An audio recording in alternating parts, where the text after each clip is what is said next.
Greetings, ladies and gentlemen, and welcome to this narration of the web series The Survivor Becomes a Dungeon. If you're new to the series, there is a playlist listed down below in the description. Just a quick announcement, all series will be moving to the series channel over the next month. So if you enjoy series, please head over there and subscribe so you know when things are happening. The link will be in the description. And if you're really in the mood for clicking buttons, you maybe want to consider the subscribe and like button on this video. Anyways, on to the story. Chapter 50. Ururu Point of View. The serpent wakes to an early afternoon, a little ball of warmth in the center of his coil as he can taste the scent of Frisbee, the large rodent relaxing with the serpent after her own busy day. He leans in, gently nosing her silky fur, before slowly pulling away from the whining rodent, leaving her within the den as he coasts through the stony sand. He moves in towards the entrance of Whitmore's chamber, boarding up his considerable length on the warm stone path before basking in the sun's glow and Whitmore's radiance. Ururu couldn't help but let his mind wander as he brought the end of his tail to his mouth and bit down, slowly circulating his mana through his coils as his sight went beyond him. He's more relaxed in general these days, having adjusted to his size and strength. He no longer feels as vulnerable or weak as he did before. His desire to feed is almost non-existent. Yet, his hunger to be more pangs in the back of his mind. He needed to do more than observe and protect Whitmore's chamber. No. Being honest with himself, he only wanted to do more.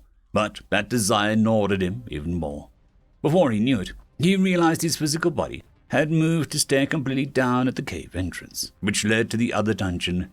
Snapping from his stupor, his body jolts and shudders as if a sight returns to his own eyes. Flicking his tongue out, he realizes that Frisbee has come out to join him. The rat nuzzled into his coils once more, staring into the sunset until Ururu jolted, smiling as she looked up at the serpent. "A lot in your mind," she squeaked out pleasantly as she shifted around the nest more comfortably after Ururu's brief amount of movement. Ururu hissed thoughtfully, flicking his tongue a couple more times as he turned his head to look at Whitmore's core. It seemed his attention was elsewhere for the time being, so Ururu looked back down at Frisbee again and then hissed some more. Frisbee's round, ratty ears flicked as she listened to Ururu's hiss seemingly reverberated throughout her entire body, before looking up at him again. "I see. Well, I certainly don't mind accompanying you down there, but I do ask that you at least bring a few others. Maybe not the sinners, since they're rather noisy with all that metal and stone." Ururu slowly tilted his head from side to side, considering that as he reflected upon the experience the sinners recounted after they returned from the depths of Whitmore's mountain. The ooze only seemed to move and attack after dread disturbed it. From there, it only actively chased and attacked the sinners who were crying out, either in attack or from pain. Based on this, and from observing the behavior of the Rancid Ooze Pond, Ururu couldn't help but consider that they probably don't even have to defeat the ooze to get through its room, and they could sneak through to progress further below into the depths. Looking back to Frisbee, he shared his considerations with a few low hisses. Frisbee's ears flicked some more at Ururu's soothing hissing. However, she perked up as she listened to what he had to say. Yes, I think that might actually work," she considered while absently nodding her head. "I'm sorry that I can't offer any information about what to expect in the rest of the dungeon, but I am willing to be an extra set of eyes still. I would feel much more comfortable if you enlisted others to join us." Ururu gave a nod of his head in response, turning to look at Frisbee as he flicked his tongue cheerfully enough.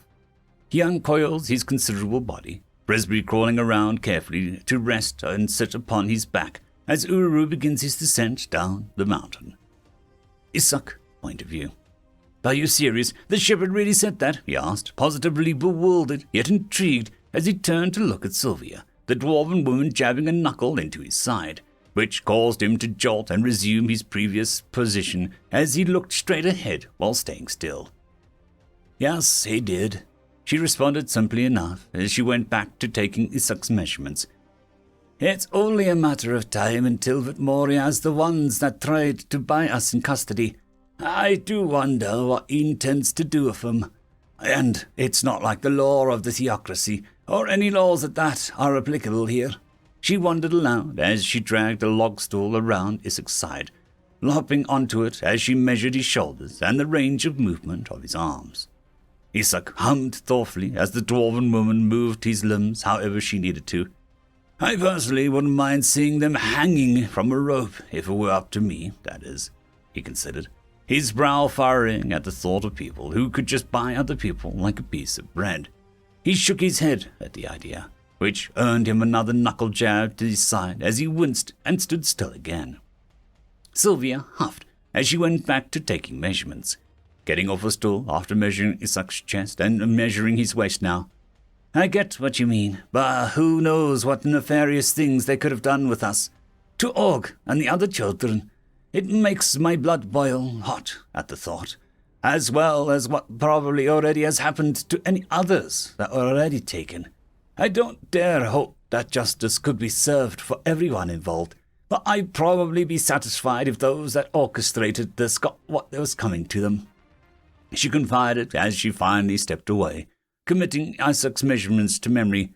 You can lower your arms now, she mentioned, glancing back at the young guard while she rolled up her measuring string. Isaac sighed with tired relief as he let his arms fall before rolling his shoulders and neck, soon stretching and letting out a grunt of delight. Relaxing, he looked over at Sylvia curiously. What are we making this armor out of anyways? He asked as he sat down along the bench of the old fireplace clearing. She flashed a smile as she sat down on a stool and looked up at the tea as she held her fingers to the list out of materials. I'll be using cloudstag hide, drive mantis chitin, Terran tracker silk, and some bones for various fasteners and buttons, she explained with a smile as she could visualize the equipment now. You look rather wild, but it'll have to do since you humans are so squishy, she teased kindly as she rested her hands on her lap. Isak couldn't help but roll his eyes at the comment, but he flashed a rare smile nonetheless. Oh, excuse me for not having natural scales like the lizardkin, he retorted as he nodded in acceptance of her description. I suppose it'll have to do. Thanks. Sylvia scoffed with mock offense as she looked back over at him. You suppose it'll do then? Well, if you want better materials, how about you bring down a bear or even a dragon at that? She mused kindly before going about cracking her fingers joints. In any case, I'll see about improving it once Trisha gets metal production going in that forge Whitmore is making for her. Isak nodded as he looked up at the mountain in the near distance thoughtfully. I wonder what it's like to serve a dungeon core. Do you still have free will to do as you want when you want to, or is it another form of slavery? She considers this, glancing over at Zassiter as he chats with Woody while they dig out a spot for a smoker. Well, I haven't had the opportunity to meet many dungeon calls, let alone meet anyone who actually serves them. But at the very least, Zassiter seems to be in good spirits and behaves like any of us. So perhaps it really is all just depends, she offered with a shrug. He sighed a little, not really up for thinking too deeply, as he glanced towards the longhouse, spotting a giant snake with a rat on its back as they approached Basti, who had been lounging in the shadow of the longhouse. He wasn't really sure how to feel about that, but after a moment he mustered some words. Damn, that's one big rat. Sylvia seemed to look over and appraise the mentioned rat. I've seen bigger, she replied plainly. Though, as they watched, Basti went ahead and stood as she followed after the snake and rat. Ururu point of view. Ururu soon makes his way up to the cave entrance. It feels smaller than last time, and less intimidating for sure, though it may be that Ururu was much bigger serpent than his last time here. Slithering closer, the wolf standing guard for their den seems to stiffen with surprise before laying down with submission towards their superior, allowing Ururu, Frisbee, and Basti to enter without a fuss. Entering the first chamber, the musk of wolves was rather apparent, but so was the manner of Whitmore's influence on the wolves, so overall, it wasn't a wholly unpleasant scent. A couple of wolves seemed to rest in the first room, but he could sense the rest of them in the next room over. The wolves in question seemed surprised to see the trio of beasts enter, but as they were part of Whitmore's pack, they were, of course, allowed to pass through unopposed. In the next room, Ururu looked about curiously as he spotted about a dozen wolves milling about, a few of them eating kills from their hands. while others brought grasses from the forest, binding them together for bedding. Before long, they spotted Lugosi quietly chatting with the she-wolf, though it wasn't much longer until he spotted the trio and quickly hopped to his feet, surprising the she-wolf. Quickly approaching, Lugosi laid before the imposing beast submissively as he looked up at them. How can I help you? Did you need something? He asked worriedly, unsure what invited the surprise visit from Whitmore's best. Ururu looked vaguely surprised by his behavior, looking between Basti and Frisbee as he hissed before looking down to Lugosi and hissing reassuredly.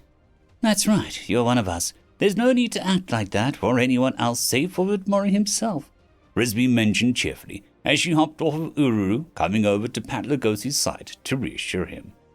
Lugosi's tail seemed to wag slowly as he watched Frisbee curiously, before nodding intently. Okay, sorry, he replied as he slowly sat up again. Vasti murs the vague amusement as she flicked her tail while watching the young wolf before murauling a gentle admonishment. So sorry again, Right. No more apologizing for that, he said, bobbing his head more confidently before looking amongst the trio.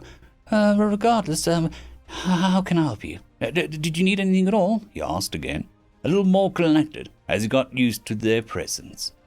Ururu pitched in at that, a lowly hiss as he explained what was going on, at which point he invited Lugosi to join them, wanting as many capable members to pitch in on this endeavor. Lugosi's tail wagged more noticeably as he looked flustered once again, averting his gaze as he smiled at Ururu's words. Me? Capable? I'm humbled by your words, Ururu. Very well. If you'll have me, I'll gladly contribute my presence. He enthused with a bob of his head before getting to all fours. He glanced back at the she-wolf in charge of the den affairs, and she bobbed her head. With that, Lugosi looked back to Ururu and the others, his tail still wagging slowly. Lead the way. Ururu hissed his approval before slithering further into the cave, passing another wolf who guarded the path which led further into the old dungeon. The wolf lying in submission as they acknowledged all the much more powerful beasts. They make their way into the depths, time seeming to drag on as they go deeper into the darkness, their animalistic senses making up for the lack of light. After what seemed like forever, the four beasts came into the room with a spring-sized ooze. Ururu hissed almost silently, signaling to the others to wait for him to go first, even as Basti murs with disapproval. Ignoring her protest, Ururu slithers forth, going as quietly as he could manage over the moss and fungus-coated floor. He stopped just over halfway across the room before looking back at the others, waving his tail to signal them. One by one, the beasts silently sneak across under Ururu's watchful eyes, and once Lugosi cleared the expanse, Ururu slithers the rest of the way, entering the path on the other side of the room as he released a hiss of relief he didn't realize he was holding. At that, they pressed forward, encountering yet another trap-filled hallway and staircase. Yet, even as they intentionally triggered each one, nothing of note happened. Finally, they came across one more chamber. Rounding the corner, they saw a faint, dwindling purple glow beyond the rubble. Though, as they crossed the threshold to the room, a playful laugh is heard as the voice of a young boy tenderly calls out, Someone new. Have you come to play? End of chapter. There is a new legend on the horizon. Blueberry Cat has taken the T6 Patreon spot. Thank you very much, and I'm sure that I speak for everyone when I say that.